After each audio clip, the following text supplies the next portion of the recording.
Good morning. Hi, good evening from India. Morning in the United States and evening in India. Thank you. Um, Yeah, Thank you again for joining me in this chat. I really appreciate your time. Will you please tell us your name? yeah, I am Kamayani Bali Mahabal from India, basically from Mumbai. But presently, due to COVID, I am in North India, uh, in Punjab. Okay. And will you tell us a little bit about yourself? Anything you feel comfortable sharing? Yeah, sure. I have a background in clinical psychology and law and journalism, and I have been involved in human rights activism. And I've been a trainer on gender health and human rights, and I'm a part of various movements, grassroots movements in India. Excellent. Thank you so much for that. So tell us a little bit about your work in human rights. Tell us what that means and how does that show up? How do you see the results of your work? Yeah, basically, the human rights is one is working on the literacy about the human rights law, telling people their rights, whatever they are, and how our Indian law is also talking about it, and where it is not talking about it. For example, sedition law is still there in India.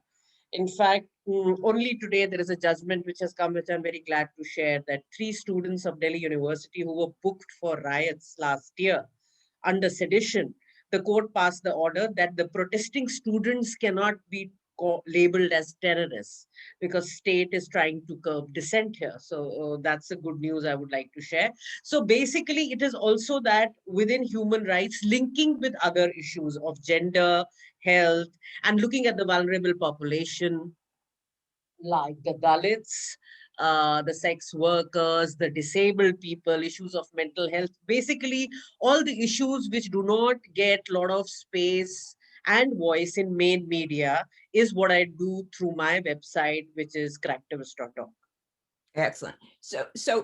First, just for general knowledge, how large is India? What is the population size and what are the demographics? So gender, um, age. Can you give us a little picture of what that Yeah, is? sure, sure. Absolutely. And that is what my presentation is all about. And I am going to talk about that, Rochelle. So I think I would just start about that.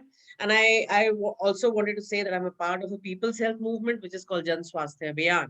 So I have a prepared sort of a check, a reality check on health sector in India, which begins with what about India. So we have a population of 1.39 billion with a growth rate of 1.2%. The birth rate is 18.2 births per thousand population, and the death rate is 7.3 per thousand population. So we can see that around 75% of population of India is below the age of 44. The Wow. majority of Indian population falls in the age group of 0 to 24 years, which accounts of staggering 608 million, being a youngest nation. So no other country may have more younger men and women. And this is followed by 25 to 44 age group, which numbers 429 million. Wow. Wow. So I would like to just start with the checking on the health policy, our latest health policy by the Prime Minister, which was in 2017, which was Make in India, going local and all that, with the special focus. I mean, a comprehensive healthcare. What we have demanding a health card, basically talking about access to health services being affordable, and that's what has been our demand, and that's what the policy document also says that. But what is the reality is that India's total health expenditure as per GDP is around 4.7%, with out of pocket spending accounting for 63%. So imagine an Indian whole household income, right? In that income, 63% just goes on healthcare. So, I mean, so each year there are 63 million people goes to the population of United Kingdom that are pushed to poverty because of catastrophic health expenditure. They are forced to abandon jobs because of ill health or have to sell their land and assets to pay healthcare costs. With more than 9 in 10 people self employed, private and employer provided health insurance covers only a fraction of population. So because the unorganized sector is huge in India, 75% is the unorganized sector, So what did the national health policy say here? What are the rates and targets? So the life expectancy is around 60.5 years and the target is 70. The total fertility rate is 2.2. That is the children born per woman, and to reduce it to 2.1. The public health expenditure is just 1.16 in 2017, which they want. I mean, we have been to be 2.5. And if you see the mortality rate targets, that under 5 mortality deaths per 1,000 birth is 50. Infant mortality, is 41. Neonatal, 28. Stillbirth deaths, 23 per 1,000. Maternal mortality is like 167 for 100,000 births, with the target was reducing it to 100. And I also want you to give a glimpse of how does our healthcare system work. So there is a government and then there is a Ministry of Health. Under the government, this health policy, what I was talking about, and then comes the regulatory markers and the disease control, as what has happened is happening now under COVID-19.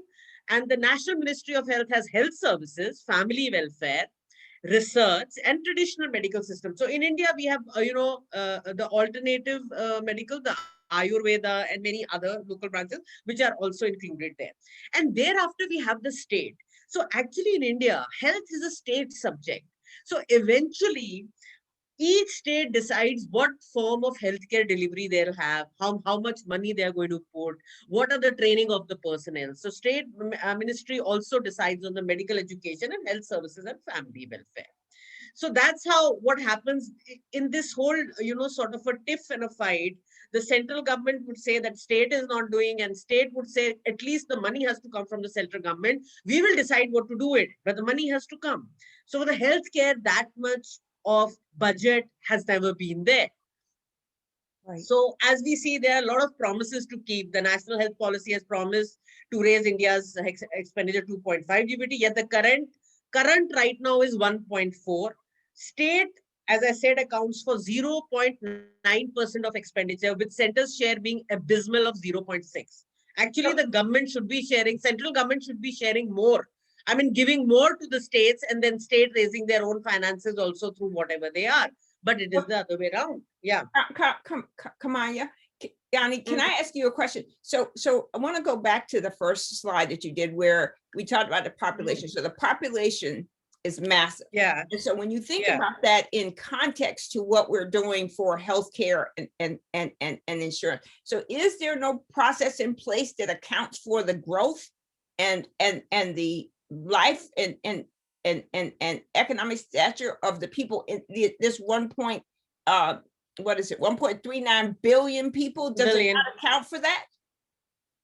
Yeah, you see, it is also that we have a lot of population who do not come within the census because they are living on the streets. They are homeless population, right? Wow. When the census happened, it goes to organize and structure household. So that accountability, again, it has to be with the rate which we are increasing, it has to be that. So basically, the problem is that in India, health is a low priority. So as per 2019-20, it is just 1.29 of GDP which we are spending. And if you see the comparison of public health expenditure, the Japan 9.2, Brazil 3.9, China 2.8, US is 14.3, South Korea 4.8, Italy 6.5, UK 70.5. So it is so abysmal, although we are the largest democracy. I mean, we are number 2 as far as the population is concerned. So the health budget is like, we have been like screaming horses, like right now to the government, has not increased.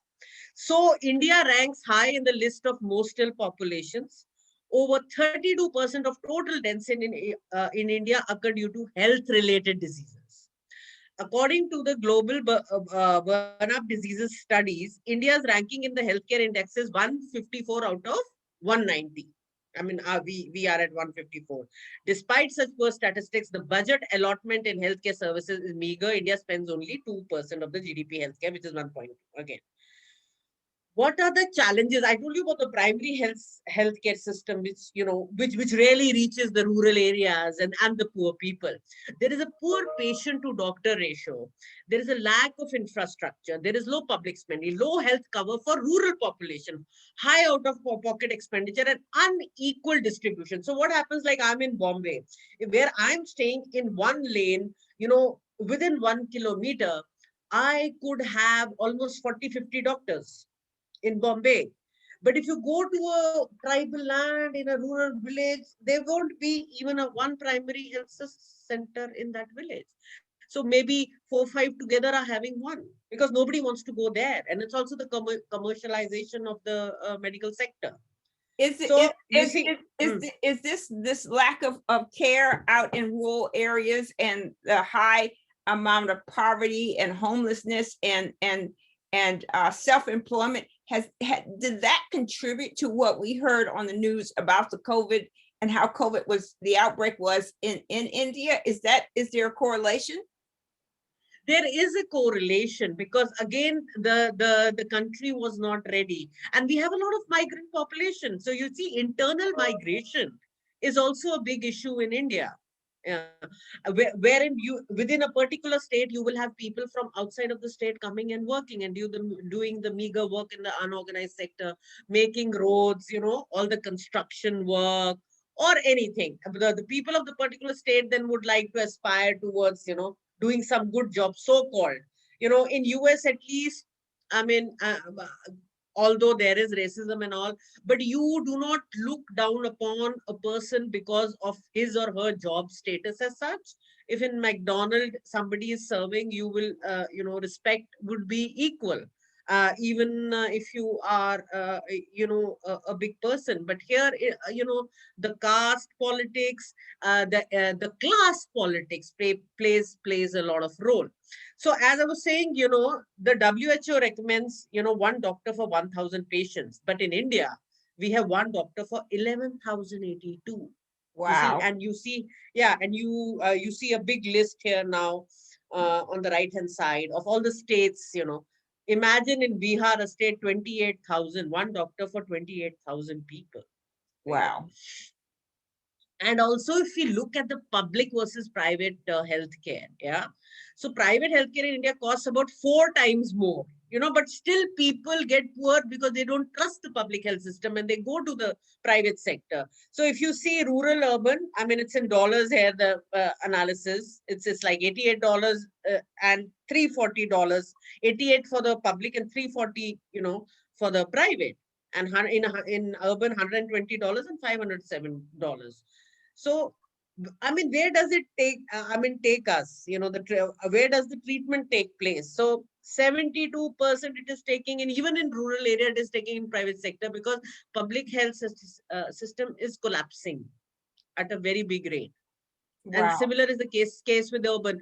But I would say that this COVID has really, put everybody on guard and on 10 toes. I mean, it's like we have always been saying prevention is better than cure, but right now the government is going on the curative measure, which, I mean, I would be talking about some stories later about that. So this was a campaign which we did, which means my right to medicine. If you see the hashtag, it says Dawa Kahat. So basically 63 percent of primary health center do not have an operation theater. So Wow. imagine in a village, if somebody needs operation, there is no operation theater, right? And Wow. 70% of overall household expenditure on health is spent on medicine. So what will you eat? I mean, are we eating medicines to survive? I mean, so basically health is making people poor, not the other way around, Wow. right? But Yeah. going back to the COVID, so what we saw on the news, and I don't know how much of the news is a Mm, spin and how much of it is a mm, fact, but mm, what we saw mm. was there was not oxygen. There was not places for people to be intubated or people to go into the hospital. Is that directly related Exactly. to this? Is that directly related to the poor healthcare system that exists and the difference between the private and public? Exactly. Exactly, because it was a poor healthcare system, because nobody looked at it. That's why, I mean, you are talking about infrastructure, you are developing infrastructure in urban areas, right? But you are not looking at human resources. So there was a place where the oxygen cylinders were there in a government hospital. They were like 500 oxygen, but nobody knew how to operate it. You understand? There were people donating.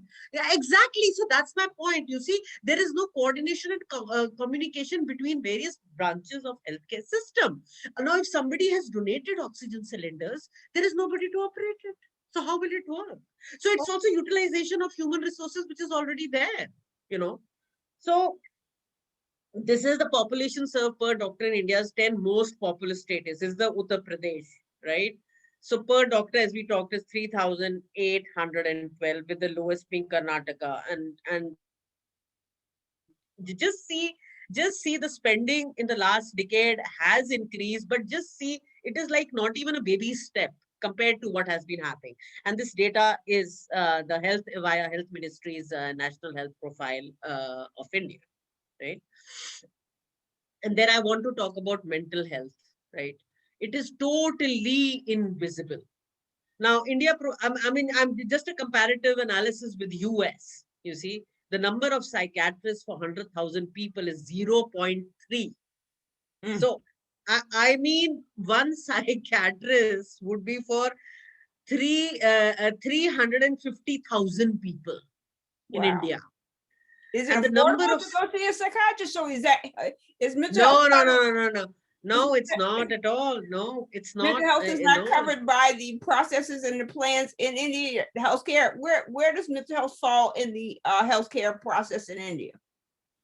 absolutely lowest rung, absolutely lowest, and again, it's all medication. So if you see number of psychologists, because people usually depression and anxiety, you don't people need not pop pills, Right. popping pills. Okay, so in India it's 0.07, which is even lower than the Yeah. psychiatrists, Wow. right? And United States, we see we have 30, almost the double of psychiatrists. Again, you need to understand that even psychiatrists, how commercialized they are, because that's a degree. Again, psychologists, again, very less. And I mean, since I've also done psychology and also see, I mean, it is very feminine. I don't know what's in India, but there'll be more women here as psychologists as compared to men, as far as psychologists are concerned. But as far as psychiatrists are concerned, you will find more men, and who are actually asking for more money as well. So if India is a democracy, Mm. how does the caste and the class system fall into that? So would people prefer to go to a man doctor than a woman doctor, or is there any kind of separation like that, or is there some way that the caste system is invalid when we're dealing with healthcare? Caste system is never invalid, and people don't have a choice. Obviously, women would like to go to, and especially when you're Women would talking like about to go to maternal what? You health broke care. up a little bit. Women would like to go where? I said women would like to go to a woman doctor only, especially in rural India, especially about maternal health care, neonatal and prenatal, and even for men. I mean, mental illness is still a stigma. You see, Yep. I mean, 1 in 20 in India suffers from depression alone. Wow. 15 crore people across India, they need mental health care interventions, right? Wow. And about 70 to 90%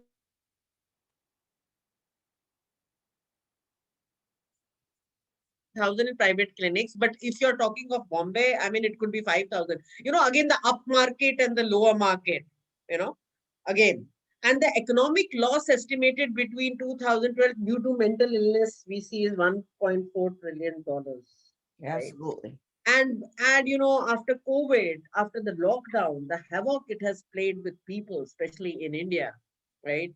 The anxiety, up by 88%. Job loss which has led to stress and isolation and loneliness. And even therapists themselves, the psychologists themselves, this is a survey done by a few, then a qualitative study which said that increase in clients who have self-harmed and also express suicidal ideation or death wish.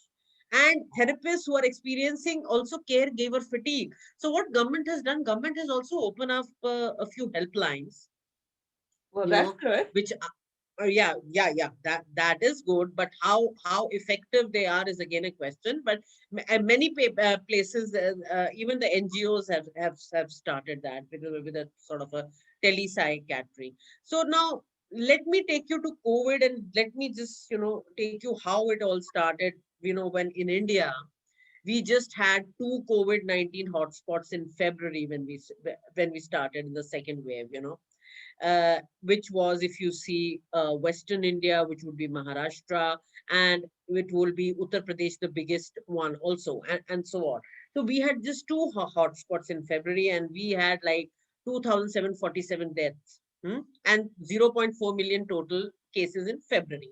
March, we increased to 1 million cases, and the total double rate of 5,600.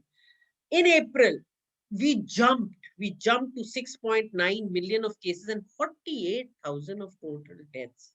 Wow. And in May, it is 7.5 million cases and almost 90,000 deaths. You know, Wow. we jumped to that. So we lost 100,000 people of COVID in this May 2021 alone, as per the data available. And again, you have to understand that this data is actually not accurate. I mean, in the sense that, I mean, many a times people, where when somebody dies, do not even tell it's a COVID death if it's going to be inside home. So Right. again, it's a tip of an iceberg here. Right. So rural, in May, rural districts, as we see, now it has spread more in rural areas in India, you Yeah. know, And I, and I would say even everywhere we are, I don't think we have truly accurate numbers on COVID, even in the United States or the yeah, United Kingdom. Like, we are yeah, looking. So I saw recently that, like, it says 600,000 people have died from COVID. yeah, But the question is that an accurate number? Because if you don't report that you have COVID, yeah, like, there's no way to know. I mean, there's so much misinformation about COVID out there. But exactly, let me ask you exactly. this question. So we had Mm, heard when the mm. AstraZeneca virus was being developed, a lot of that work was being done in India. Why isn't some of that product given to the Indian people? Why aren't your people being able to get those vaccines and get those shots as soon as the vaccines come online? Okay, so that was again because India also developed co-vaccine. And that time it was that since we have developed it, every people and there was a lot of vaccine hesitancy, which I'm going to talk about later as well.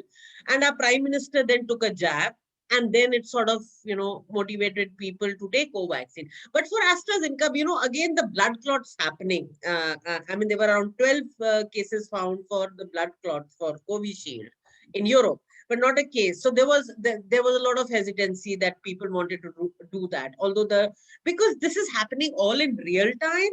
So the process following for the ethics of this trial, whether it went through properly or not, was again questioned, because it was a question of emergency, which happened. So yeah. So what, since in rural areas it has increased, so only 1 in 5 doctors in rural India are qualified actually to practice medicines. Yeah, this is a WHO report. So the 31.4% calling themselves as allopathic doctors actually were only educated till, say, high school. 57.3 doctors did not even have a medical qualification. So quackery is also another big issue here. So for every one qualified doctor, there is a one quack in India, you know. Yeah, I mean, yeah, it's crazy. So strengthening primary health care hasn't got the priority it needs, and the sick reach hospitals after faith healers, quacks, and other unqualified practitioners fail to cure them with early diagnosis and timely reference. But many lives can be saved. That is what, in fact, that the policy is also saying, but it doesn't happen on the ground. So this was a latest report released by one of Center of Monitoring Indian Economy, that in April 2021, only 3% said their incomes are higher than a year ago, if you're comparing the first wave and the second wave. And the remaining 97% see fall in their income. So 97% of Indians were actually pushed into poverty. you know, because if you see the lockdowns in the worldwide, you would see India is the highest. Okay, ongoing lockdown 1380, followed by China, and then followed by US. So when India was hit by the pandemic in April, about 126 million jobs were lost. About 90 million of those jobs were daily wages, as I said, the unorganized sector. So a daily wager is employed by going out to the curb and finding some job there, and going to some construction site and finding a job, or pushing a cart to sell their wares. So when the nation was locked down, almost all of the daily wage earners lost their source of income and employment. You see, that's why such a lot of migration had happened from Maharashtra. People walking so many thousands of kilometers with their families and all that. So what in second wave we have seen that India's rate is growing very much faster, as compared to the first wave. So as you clearly see, in May it was 27, it went to 68%. The peak went, then again it come down, then again we went to minus as well in 2020, but again it rose to 62%. Um, yeah, Wow. yeah. Yeah. Okay. So I thought I would just do an comparison between India and US. If you see the cases in India and US in the second wave, so how in India it went, and how in US in Jan you were really high, right? You were really high. You went down, but we went like up like nobody's business. I mean, we so high we went. So the maximum number of daily cases reported due to the US in second wave was 73,000 reported in July 24, and during this the US reported over 2 million cases. On April 18, India reported a record 2,73,000 of it. This was much higher than 97,000 which we had in September. So far we have reported more than 9 million cases. The deaths, if we see, in the US, the number of daily deaths reached nearly 1,000 mark during the second wave. The claimed 28,000 lives in the US. In India, second wave claimed 2,26,000 lives and reached a peak in April with 1,761. So India's vaccine rollout, I mean, what is the demand and supply? There was a totally mismatch, because although there was a report by the parliamentary committee in the November 2020 about the second wave coming, but still we were not that prepared.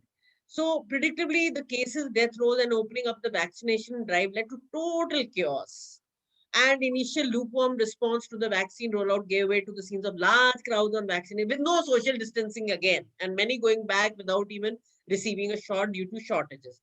A number of states have, issued global tenders. I mean, particular as I said that health is a state subject. So many states issued a global tenders, outside the country, asking, that can we get the vaccine, because there was this vaccine shortage happening here.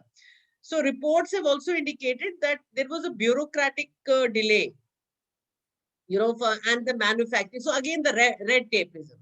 Basically, lack of planning became fodder again for the global discussion. Our Prime Minister was praised during the first wave and was also on the Time magazine page of being the best one to really conquer it, right? And sadly enough, in the second wave, we see he is again on the Time magazine saying one of the worst leaders who could not do anything about it.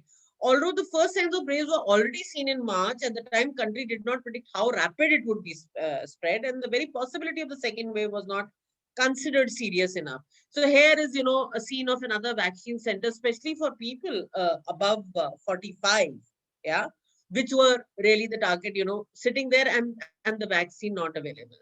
But I thought you said that the majority of people in India were below the age of 45. Yeah, they were below the age of 45, but the 45 and above were the people who needed vaccination first because of the comorbidities, and they were more likely to get COVID than compared to the younger lot, which So has been opened now. is there any vaccine resistance, or are there people who will not take the vaccine even if it's offered to them? Yes, there is. I'm going to talk about it. I'm just going to Okay. talk about it. Okay. Okay, I want to also talk about some positive things, which has happened. So during the first wave, Dharavi model, it is. So it is one of the Asia's largest slum. Have you seen Slumdog Millionaire? Yes. Yeah. I So saw. that was, so that Slumdog Millionaire, and that was from this Dharavi slum, which has nearly 0.8 million people. That's more than the population of Bhutan within 2.2 square kilometer. So, which is a densities of 354,000 per square kilometer, 600 times the national average. And 80% of these people depend on community toilets. So then how do you practice physical distancing amidst that? And how do you contain a pandemic? Wow. So what was done is the three T's that were worked in Dharavi is that health authorities worked aggressively on testing, tracing, and treatment. They ensured strict enforcement of social distancing guidelines.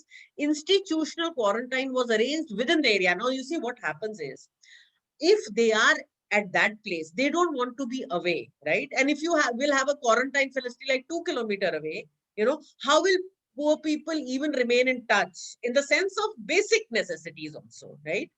So those who tested positive of COVID-19 were not allowed to move out of the area.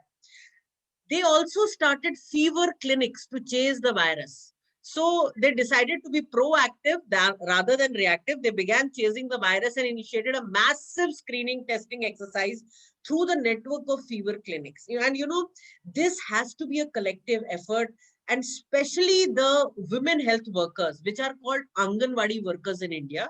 They reach out to the community, health workers, even the police, even the doctors, all of them together as a teamwork. And cases began to rise, but aggressive testing continued and people were isolated at the early stages of infection. Massive deployment to contain. So over 2,500 doctors and healthcare workers were deployed. Imagine in a 2 kilometer area, they were provided with thermal scanners and oximeters to screen the residents. A large number of NGOs and social workers were also part. See, this is important. What I want to say that the government has to cooperate, and take into confidence the organizations and the community activists who are already working on these health issues. So the authorities ensured free treatment and medicines. You see, that is again very important because later on the vaccines they were charged and there was a big racket again, increasing of rates of the vaccines and all that. So this is one of the view from up of Dharavi Shantis. So at the heart of Dharavi model is the basic public health resolve in the community to beat COVID-19. It has to come from within the community. Large scale screening, quarantining, testing of COVID-19, positive, negative, hospital isolation and quarantine, and taking the people into confidence and second model I want to talk about is the Kerala model. Now, as you see, Kerala is the number one and the most literate state in India, 92.07. Among males, and you see females, it is 96.11. So this is a state where women are far ahead. In fact, even the health minister was a woman during that COVID time, Shelja, right?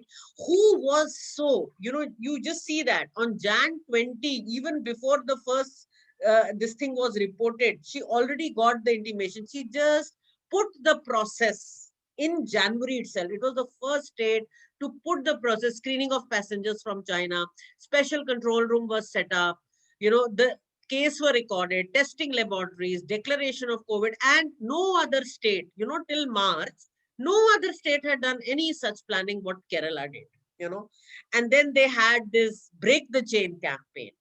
And they gave money, they put in money, and they also raised money through people. Okay, that was all done.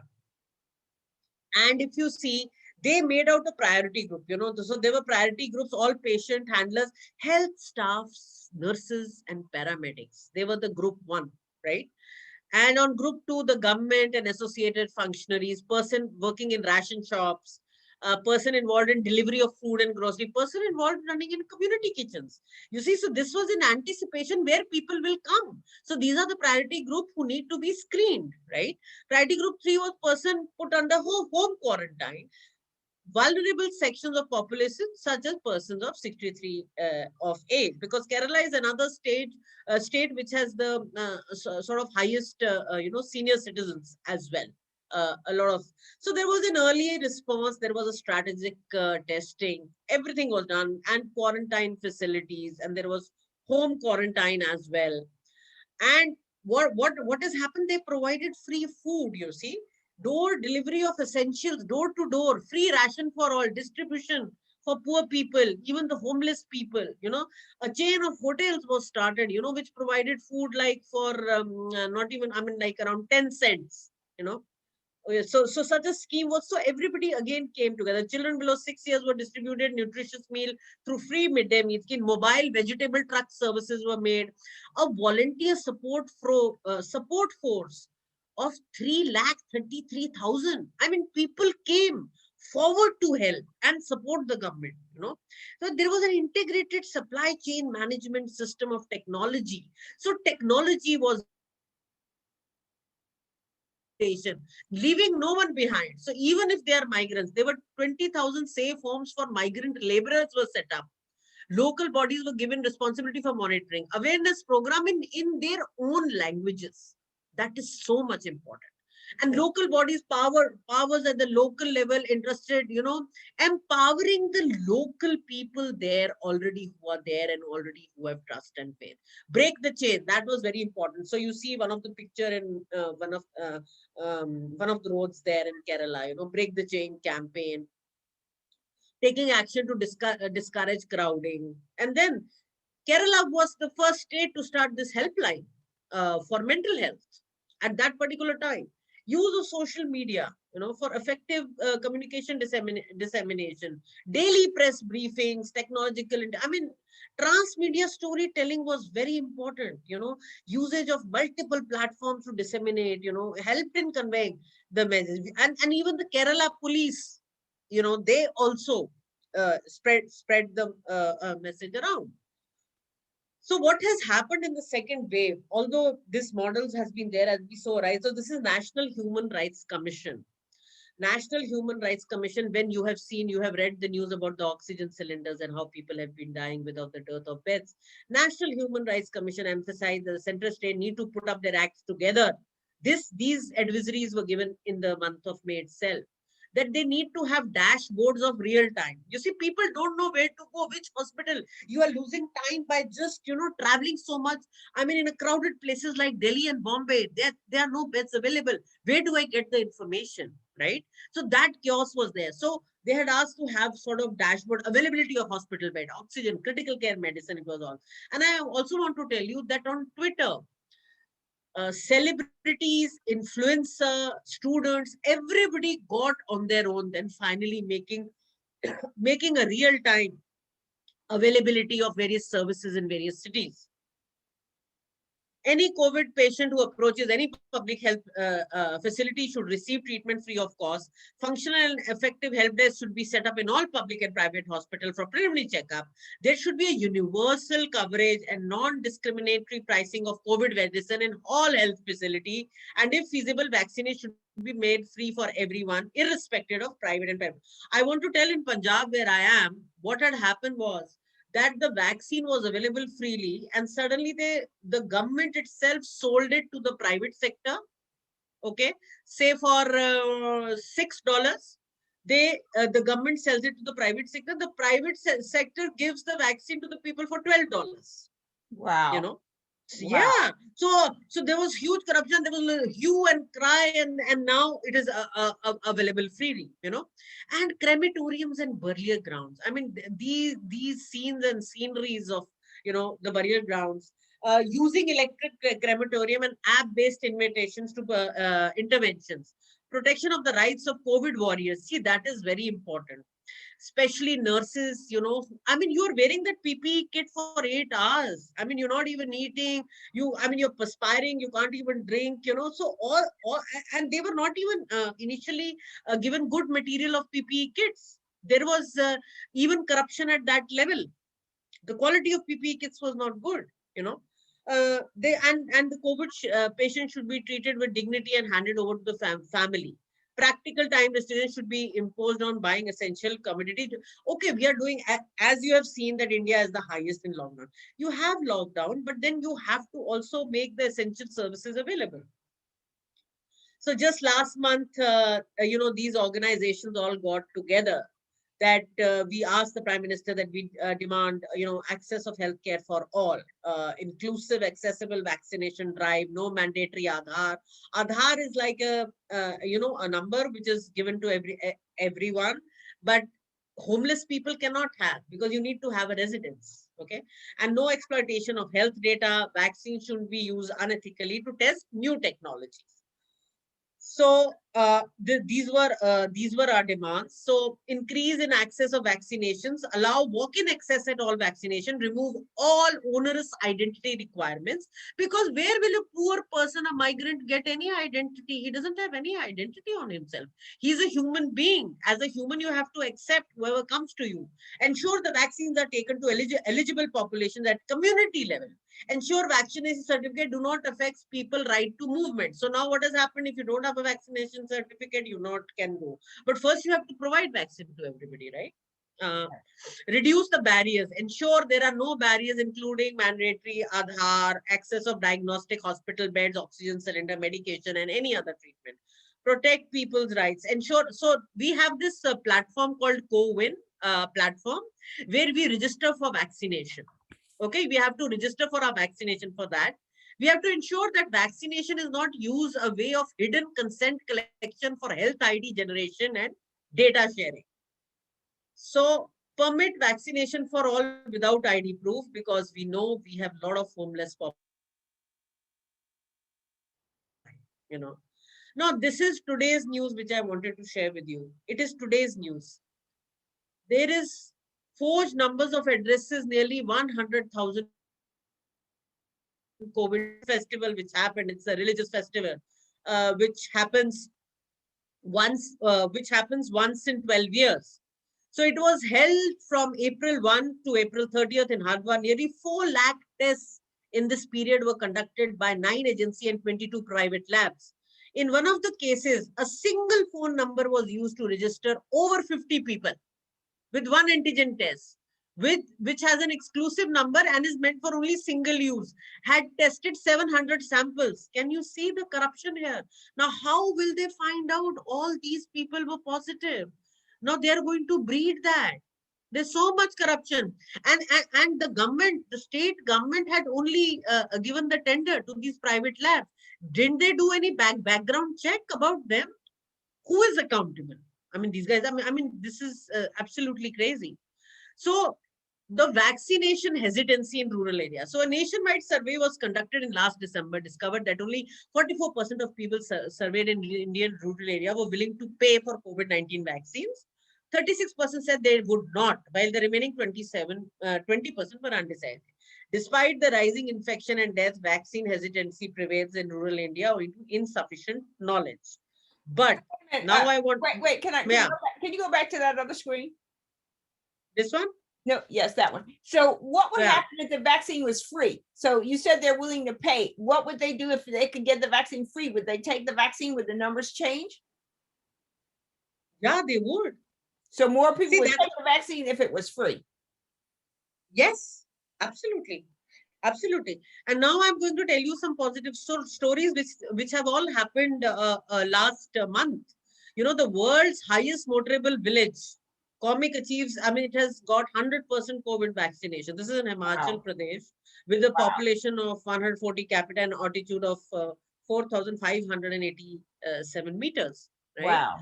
Now, in one of the states, Madhya Pradesh, the village has not recorded a single case of COVID thanks to the women guarding it. Okay. So you see these women guarding the village. So this is the village which has 0 COVID cases. The village is famous for the sale of raw liquor. But what's put the village on the map are the women dressed in saris and armed with sticks to ensure that no one enters the village. The women seal the boundaries of the village by placing bamboo barricade next to the poster that prohibits the entry of the outsider. And that's not all. The women also monitor everyone entering the state highway passing close to the village. Wow. Okay, here is another village in Maharashtra, Janefal. You know, it has Maharashtra has a population of 525 people who were gripped by the fear of vaccines. It took them 3 months of vaccine advocacy, faith building, and community mobilization before it achieved the 100% vaccination. And that 100% is Then children. convincing, That 100% is children, adults, everybody in the no, village. the 100% would be 18 and above. Right now, children Above. are not getting, yeah, it would be Okay. 18 and above. Okay. So earlier they were faced, so all that misconception I told you through WhatsApp University, what people are spreading. So many villagers cited videos circulating on social claiming people had died getting vaccinated. Others referred to patients having their arms being amputated. So the village leader organized awareness campaign involving officials and everybody. So the task force was local police, health workers, doctors, public health center workers together. The team demonstrated the effectiveness of vaccine and dispelled the rumors about organ trafficking and fertility. The proliferation of misleading messages on social media or word to mouth contribute to the vaccine hesitancy. Now, this is just a week back. Jammu Kashmir's country's first village to vaccinate all above 18 years, right? A remote hamlet in Bandipura, which is a hilly area, right? It was a hilly area and a total of 362 adult slaves. So imagine these healthcare workers walking 28 kilometers. Bandipura is, sorry, 28 kilometers. The workers walked about 18 kilometers to reach there, to reach out to people. Then this is another village, which is located in one of the areas, tribal. This is more of a tribal village in Jharkhand and Chhattisgarh.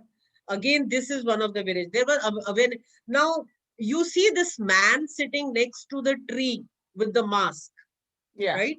Yeah. He is the district collector. He is like a bureaucrat who's responsible for. He is sitting down with them. Now, this is very important because in India, what happens? Whenever any big shot comes, you will get a chair and all and, sit and you create a hierarchy. Right. He is sitting down with them. He went out of his way to create these campaigns and in the regional languages for making them understand. Absolutely. And so in Yeah. those So, cases where yeah. doctors and people went out to the communities to give the vaccines, were the vaccines free or did the people have to pay for them? No, free. Free. Excellent. This was free. Yeah. So because, the scheduled tribes, I'm talking about the tribals. If you see the data, the scheduled tribes have the worst vaccination rates. So the data, as you see for the tribe, it's like 31%. For scheduled castes, it is like again 40%, 41%, and 54%. So this is a comparative analysis of the National Family Health Survey of India. So red one is 2005, 2006, and then it is 2015 and 2016. You see an increase. Yeah. So what's a backward class? It says other backward classes. What does that define in India? A backward class? So it's not a class. It would be scheduled tribes and scheduled castes. So it is like ST and ST. SC and ST. Scheduled caste, as you see written here, and other backward classes. The other backward classes are the ones which are not fitting in the criteria of the caste and the tribe. Got it. So then they put themselves because they are backward. They are not coming up in the middle class. Yeah. Yeah. So this is another story I want to tell you about a remote tribal village in Maharashtra, that how they fought the vaccine hesitancy. Now this man you see in the blue shirt, he's the doctor Chandan Permakar of this primary health center. He is urging people not to fall prey. Again, nothing was working. So they have their own language, Korku, which is, spoken by 600,000 indigenous people of central India, and which is one of the world's endangered languages. So he sort of created videos, with them, with the accredited social activist that is called Asha, a local politician, and villagers launching outside their homes with their children and goats, speaking Korku to tell viewers that they are perfectly healthy after getting the shot. So these are the screenshots from the video, the screen grabs, which they did, right? Telling people in their own language that they are fine after getting the jab. So barely a month ago, almost nobody was willing to get vaccinated, and doses and vials were going waste. The Korku videos shared on WhatsApp started an important conversation in these villages. Before videos were released of primary healthcare counselors spending hours and almost begging villagers to get tested, treated, but they did not. This particular primary health center of Janefal caters to 16 other villages with a total population of 30,000 people. Now, before the drive in Janefal, Sable had managed the inoculated 400 people. So, Sable is the person who was responsible for this particular. So, this positive story, when people hear and listen, they are sort of motivated to get vaccines. So, these are, the pictures of the mobile health clinic, to reach to places where, as I tell you, they are primary health center without any operation theater and all, to where there is nothing, then they are going. That is how a health system should be. They should reach out to people if there is no infrastructure there. Yeah. So that's my story, and this is our People's Health Movement has completed 20 years last year, and we are still fighting for healthcare as a human right. I will tell you, this is very, very informative and very, very scary and very, very helpful all at the same time. So you've got so many people to take care of. You don't have a good healthcare system, but you have small Yeah. campaigns where people go out into the communities and they're able to touch people that way. That is pretty profound. That is amazing that they are making that progress. Are they getting financial support? Are they finding that these little doctors and communities that are 100% vaccinated, do they get financial support? Do they get any endorsement from the government or any of the leaders up in Yeah, so that discussion is happening, and as it is a state subject, a few of the states are giving incentives to poor people for getting vaccinated. But then again, there is a lot of debate around it whether these incentives or disincentives will actually work. Because what will be the disincentive? The disincentive, could be later, which is not, but would become a denial of human rights, that you will not get free ration if you are not vaccinated. So Wow. that's a way of going negative than being positive. Now, I also want to tell you, in one of these villages, the villagers actually locked the healthcare worker in their home from outside due to vaccine hesitancy. Okay. Why?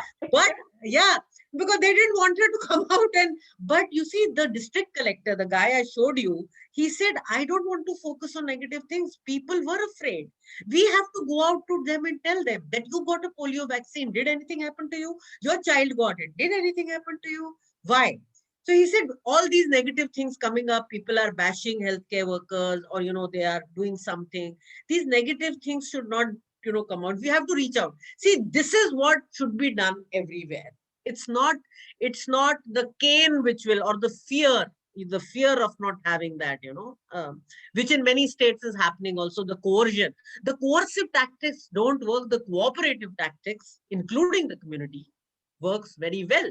And that is what these all models are showing very clearly. Absolutely. And that's pretty powerful to see that. I think that here in the United States, there's vaccine hesitancy. There was an article in the Washington Post that said Republicans and Black and Latinx communities are vaccine resistant. They don't want to get the vaccine.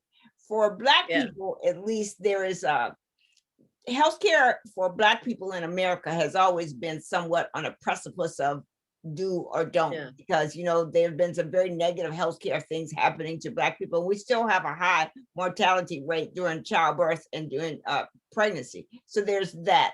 A lot of other people feel like it's a violation of their civil or human rights to force them to get a vaccine.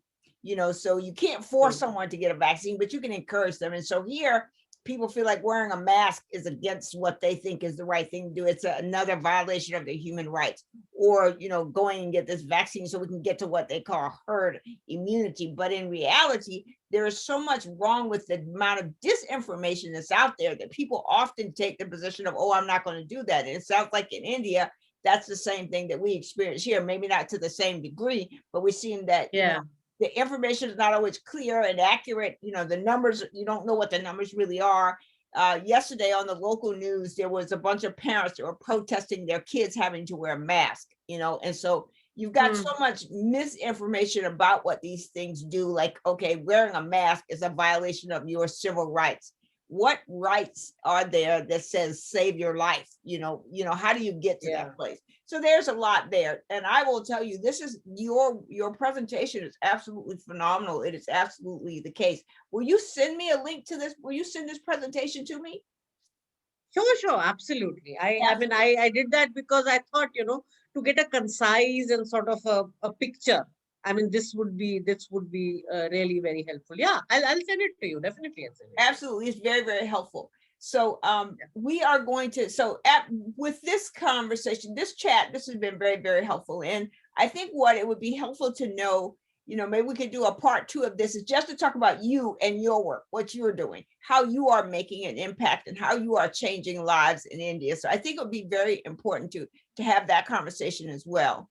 And then what I really would like to have, if that is all possible, is on our podcast, if you could give us kind of like your first couple of screens. So like, the statistics, like, we have a whole bunch of ideas about what India is, so we know Right. that there's a caste system. We know something a little bit about that, but we don't really have Mm. good information. We have a good sense of how big India is in terms of populations and demographics and things. But I think in some cases, it would be really helpful to have a really straight, here's how many people are in India, gender, age, and I think you've done a lot of that Mm. already, but to do that, and Mm. then to talk about, like, so all of these villages and hamlets throughout India, Yeah. we have a similar thing in North Carolina, but they're more like towns.